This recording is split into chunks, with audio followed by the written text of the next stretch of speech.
என் வாழ்க்கை அவன் போட்ட பிச்சை. இன்னைக்கு நான் இருக்கிறேன்னா அவனால. எனவே நான் இருக்கிற காலம் அவனுக்காக இருக்க வேண்டியதான்.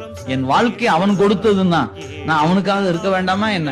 இத்தனை நாள எங்க அப்பாவுக்காக இருந்தேன், எங்க அம்மாவுக்காக இருந்தேன், என் மனைவிக்காக இருந்தேன், என் குழந்தைக்காக. இனி நான் சிவத்துக்காக இருக்கும்னு நினைக்கணுமா இல்லையா? யாருக்கு எப்ப வரும் அந்த வாய்ப்பு? உங்க நெஞ்சு சொல்லணும்ல, டேய் நீ அவனுக்காக வாழுடா அப்படி நம்ம நெஞ்சு என்னைக்கு சொல்வது? நமக்கு இருக்கிற பிரச்சனைகளுக்குள்ள பந்த பாசத்துக்குள்ள எல்லாருமே என்ன தெரியுமா சொல்லுவாங்க, நீ என்னத்தை மேல அன்பு வச்சுட்ட?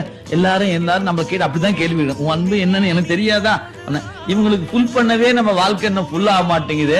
அப்ப நான் போய் எங்க போய் சிவபெருமானுக்காக வாழ்வது? தெரியல. அது எல்லாருக்கும் வாய்ப்பது இல்லைங்க. நால்வருக்கு வாய்ப்பு இருக்கிறது, சந்தான குறவர்களுக்கு வாய்ப்பு இருக்கிறது, நாயன்மார்களுக்கு வாய்ப்பு இருக்கிறது. நமக்கு